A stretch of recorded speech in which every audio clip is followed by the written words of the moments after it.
शायर मशरक़ अल्लामा मोहम्मद इकबाल के पोते और तहरीक इंसाफ के सेनेटर वलीद इकबाल से मिलने गुलबर्ग में उनकी रिहाइशगाह पहुंचे। घर के मरकजी दरवाजे पर खुद इस्तकबाल किया।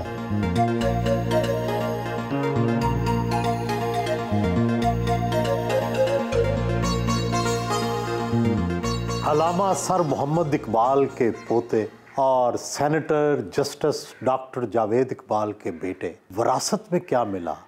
सियासत, दौलत या सिर्फ नामो नमूद? दौलत, और वो इल्म की दौलत। मेरे वालिद ने किसी मौके पे हमें बचपन में ये बताया था कि हमारे घर में कोई और वसीला या कोई और वो नहीं, मैं समझता हमें इल्म की दौलत मिली। और वो कोई मौका भी ऐसा था कि हमें मौलवी साहब कुरान मजीद पढ़ाने आते थे।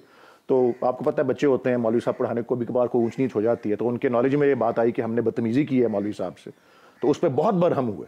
और ये अल्फाज उनके थे, मेरे वालिद के, कि हमारे घर में सिर्फ इल्म की दौलत है और कुछ नहीं है, हमारा और कोई असासा नहीं है। जितना मर्जी अल्लाह हमें नवाज दे किसी भी चीज़ से, इल्म की दौलत सबसे अव्वलीन है। और मैं उसी को सब्सक्राइब करता हूँ जी। दादा और वालिद की तरह बैरून मुल्क तालीम हासिल की, कैम्ब्रिज और हार्वर्ड से डिग्रियाँ ली, लेकिन उन दोनों से हटकर अदब में कोशिश भी ना की। आपके वालिद नसर लिखते रहे, आपके दादा ने शायरी और नसर दोनों में नाम कमाया। बस जी, अभी तक अल्लाह ताला ने जितनी को सलाहियत दी है, मैं तो अपने पेशे में इन्वॉल्व रहा, मुल्क से बाहर भी काफ़ी साल काम किया है, तो अभी तक तो इतनी मोहलत नहीं मिली। मेरे ग्रैंडफादर और वालिद दोनों के बारे में ये मशहूर है कि वो बड़े सहल मिजाज थे। वो अपने पेशे में कोई इतने इंटरेस्टेड नहीं थे, या पेशे की नौयत उस वक्त खासकर जब मेरे वालिद जज बने, वो लोड बड़ा कम होता था जजेस पे। हम इकट्ठे रोज़ दोपहर का खाना खाते थे, छुट्टियों से, स्कूल की छुट्टी से आके वालिद साथ होते थे। अब आजकल जजेस हाई कोर्ट के जो हैं वो रात के 7-8 बजे तक काम करते हैं। सो उनको बड़ी एक मोहलत और टाइम भी बड़ा था, जो ऐसा मौका था उनकी ज़िंदगियों में। तो अभी मुझे कोई ऐसा मौका मिलेगा तो मेरी भी पूरी कोशिश होगी कि अदब या किसी किस्म की राइटिंग से जो है, शायरी का तो मुझे कोई अल्लाह ताला ने नहीं उस नेमत से नवाजा, लेकिन नसर और अदब और जो पॉलिटिकल एक्सपीरियंसेस हैं, प्रोफेशनल एक्सपीरियंसेस हैं, मैं ज़रूर चाहूँगा कि उन्हें कलम बंद करने का मौका मिले। कोई अमली ज़िंदगी में कदम रखा तो वकालत और तदरीस को अपनाया, मगर 7 साल बाद मैदान सियासत में आकर धक्के खाने शुरू कर दिए। ख़ानदान का इतना बड़ा नाम और सियासत की पिछली सफ़ों को चीर कर आगे आना मुश्किल तो लगा होगा। हर पेशे में मुसाबकत भी होती है, रकाबत भी होती है। सियासत में मेरा अपना तजर्बा है जी, बाकी सारी फील्ड से ज़्यादा जो है इस किस्म की वो पाई जाती है, मुसाबकत भी और हसद भी और रकाबत भी। और उस को मुकाबला करना जितना बड़ा चैलेंज है, मैं समझता हूँ कि मेरे वालिद मोहतरम और मेरे ग्रैंडफादर ने भी सियासी उसमें मैदान में वो सरगर्म अमल रहे, लेकिन वो दौर किसी और, वो ज़माने और थे। अगर वो अब होते ज़िंदा तो वो कभी इस तरफ ना आते। आप सियासत में आए क्यों? प्राइम मिनिस्टर इमरान खान साहब ने ये बात की हुई है अलमारूफ कि जी अगर जुल्म का और नाइंसाफ़ी का निज़ाम हो तो हर शख्स सियासत में आता है सिवाय 2 अफराद के। ये इमरान खान साहब का मशहूर कॉल है, एक जो कि खुद गर्ज होते हैं और दूसरे जो कि बुज़दिल होते हैं। तो मैं तो अपने आप को उन दोनों में शुमार नहीं करता। ये आज के दौर में और आज के हालात में जिस तरह उसके तकाज़े हैं, मैंने ज़रूरी समझा। और यस, अगर इमरान खान साहब और तहरीक इंसाफ ना होती तो मैं इस फील्ड में ना आता। तो आप अपने बाप दादा की मुस्लिम लीग जो है उसमें इंटरेस्टेड नहीं है? नहीं, मैं समझता हूँ जी कि वो मेरे बाप दादा की मुस्लिम लीग जो थी, जो 1906 में जिसका ढाका में बुनियाद रखी गई थी, वो उसके फिर पाकिस्तान की आज़ादी के बाद उसका एक रंग रूप जो था वो रहा नहीं। आपके वालिद ने तो 1970 का इलेक्शन लड़ा कौंसल मुस्लिम लीग से। बिल्कुल दुरुस्त है, लेकिन फिर सेनेटर रहे नून लीग के। जी, काउंसिल मुस्लिम लीग से उन्होंने इलेक्शन लड़ा और मुकाबला में और उससे पहले मोहतरमा फातिमा जिन्ना के साथ वो उनकी कैंपेन में रहे, उनके पोलिंग एजेंट रहे झंग में। वैसे मैं इस बात को ज़रूर तस्लीम करता हूँ कि मेरे वालिद की और एक पूरी जनरेशन की एक रोमांस है इस तसव्वुर मुस्लिम लीग से, लेकिन उसका रंग रूप अब बिल्कुल वो नहीं रहा जो हज़रत कायद आज़म मोहम्मद अली जिन्ना जिसकी सदारत करते रहे, जिसकी अल्लामा इकबाल सदारत करते रहे, जिसकी आगा खान जो थे वो भी उसके सरबराह रहे, लेकिन वो उसका रंग रूप बदल गया। और मैं अभी भी मेरे एक साथी हैं हामिद नासिर चट्ठा साहब के बेटे, वो अपने वालिद का हवाला देके कहते हैं कि नहीं जी, उनकी भी एक मुस्लिम लीग से एक रोमांस है, मुस्लिम लीग के नाम से, तसव्वुर से। तो मुझे नहीं ख्याल कि बड़े चट्ठा साहब ने बाज़ाब्ता तौर पे तहरीक इंसाफ में आने का ऐलान किया, लेकिन अपने फर्जंद को ज़रूर वहाँ भेज दिया। 2013 में तहरीक इंसाफ के टिकट पर लाहौर में कौमी असम्बली का इलेक्शन हार गए। 2018 में टिकट ही नहीं मिला, अब बड़ी तगो-दो से सेनेटर बन गए हैं। क्या समझते हैं सियासी मंजिल मिल गई या अभी बहुत दूर है? देखें जी, सियासत जो है वो मंजिल तो नहीं होती, मेरे ख्याल एक सफ़र होता है, एक मुसलसल सफ़र होता है। 2013 का बड़ा अहम एक मोड़ था जी, हमारी पार्टी की भी उसमें वो जो थी जद्दोजहद कि 80% टिकट्स जो थे 2013 के वो ऐसे अफराद को दिए गए, बशमूल मेरे, जिन्होंने पहले कभी इलेक्शन नहीं लड़ा था। और मेरे ख्याल में और भी हमारे तहफ़्फ़ुज़ात थे, लेकिन नताइज ऐसे ना आए जो हमें तवक्को कर रहे थे।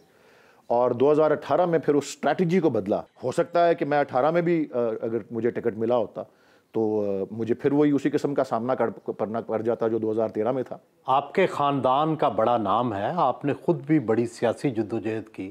क्या वजह है कि वज़ीर आज़म इमरान खान ने बहुत से लोगों को नवाजा, आपकी गाड़ी पर झंडा क्यों नहीं लगाया? अच्छा जी, मैंने तो गाड़ी के झंडे के तौर पे तो कभी इसको सोचा नहीं। वैसे पाकिस्तान की किसी भी तरह से खिदमत करना एक बहुत बड़ा एजाज़ मैं अपने आप के लिए समझता हूँ, और मैं इस बात में भी मुझे पूरी तसल्ली है कि पूरा इत्मीनान है कि प्राइम मिनिस्टर इमरान खान साहब जो हैं वो एक मंझे हुए खिलाड़ी हैं, क्रिकेट के नहीं, सियासत में भी अब। और कप्तानी के हवाले से उनको पता है कि किस शख्स को किस मौके पे कहाँ इस्तेमाल में। अभी आपको क्यों इस्तेमाल नहीं कर रहे? शायद वो मौका भी नहीं आया। अभी वो ब्रेक थ्रू जो करनी है या कोई ऐसी बात है, अभी ठीक चल रही है इनिंग्स जो है, लेकिन आपकी सलाहियतें बेहतरीन तरीके पर कहाँ इस्तेमाल हो सकती है? 2-4 फील्ड्स में मैंने हमेशा से दिलचस्पी रखी है। मैं समझता हूँ कानून और इंसाफ की फील्ड है, पार्लिमानी निज़ाम से मैं खासा। फ़रोग़ नसीम की वजारत के पीछे हैं आप? नहीं जी, मैं उनकी वजारत के पीछे होने वाला कौन? मैं किसी की वजारत के पीछे भी नहीं हूँ, लेकिन मैं आपको शोबे बता रहा हूँ, कानून इंसाफ, पार्लिमानी मामलात जो हैं वो, तालीम से मुतालिक कोई, सकाफत से मुतालिक कोई हो तो अब आप कहेंगे मैं शफ़कत महमूद की वजारत के पीछे हूँ। या इवन मैं समझता हूँ, क्योंकि मैं इतने साल बाहर रहा हूँ और मेरी कैम्ब्रिज से डिग्री जो है वो इंटरनेशनल रिलेशंस की है, तो मेरी बड़ी दिलचस्पी डिप्लोमेसी और जो बैनुल अक़वामी ताल्लुकात होते हैं इंटरनेशनल इदारों के साथ, तो ये 4-6 हैं शोबे। और देखें अभी सेनेट में होना भी कोई छोटा एजाज़ है, इतना बड़ा एजाज़ कि एक पूरे मुल्क से 100 अफराद वहाँ तक पहुँचते हैं। दादा और वालिद की वो कौन सी खूबियाँ हैं जो आप अपने अंदर देखते हैं? मैं एक अगर ज़ाती सिफ्त जो मुझे लगता है, और मेरे वालिद भी उसका जिक्र करते थे, कि हम सब में बड़ी हसास तबीयत है। शायद आपको ही उन्होंने कहा था मेरे वालिद ने कि हम बस तो हमारे आंसू तो नाक पे होते हैं और कोई ऐसी बात हो तो छलक के बाहर आ जाते हैं। तो वो हसास तबीयत जो है, एक सेंसिटिविटी, और वो पोइट में ज़रूर होती है। और वो आई थिंक आप पोइट ना भी हो तो एक पोइटिक किस्म की एक हसासियत और सेंसिटिविटी जो होती है, वो जो है मैं समझता हूँ मेरे वालिद में भी थी। मेरे वालिद की हमशीरा जो अल्लाह उनको लंबी उम्र दे, बकायदे हयात हैं, यूसुफ सलाहुद्दीन की वालदा, उनमें भी, और हमारी जनरेशन में भी इसी तरह से वो आई है। ज़माना बदल गया, रस्म व रवाज बदल गए, मगर हर घर में कुछ ना कुछ ऐसी चीज़ें होती हैं जो कायम रहती हैं। अलामा के दौर की वो कौन से खाने या कौन सी आदत हैं जो अभी तक इस घर में मौजूद है? हमारी फैमिली जो है, हम उस बरादरी के अतबार से कश्मीरी बरादरी से ताल्लुक़ रखते हैं, तो वो कश्मीरी डाइट जो है, जिसमें बड़ा ये शौक़ से हम सब ये इस तरह की चीज़ें खाते हैं, सिरी पाए और हरीसा, और अलामा को जो चीज़ें पसंद थी ख़ासकर वो बुध करेले और इस तरह की चीज़, वो भी मेरे वालिद को बड़ी पसंद थी और वो हमारी जनरेशन तक भी आई हैं। वालदा जस्टिस रिटायर्ड नासरा जावेद भी मिलने आ गई।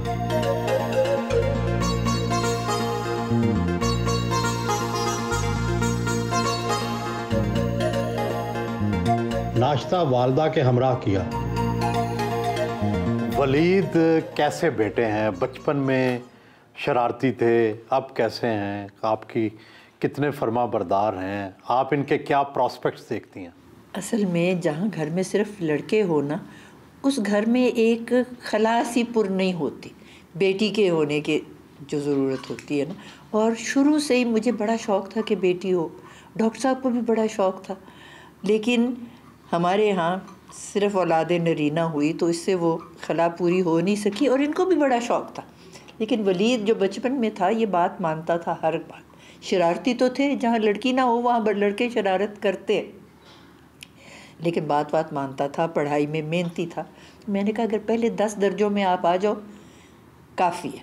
तो ये हमेशा इसने किया कि पहले 10 जो थे दर्जे उसमें आ जाता था। जो सियासत में ये आए हैं आपकी अप्रूवल से आए हैं? मैंने कहा वलीद हम कलम कबीले के लोग हैं, हमारा इस सियासत से कोई ताल्लुक़ नहीं।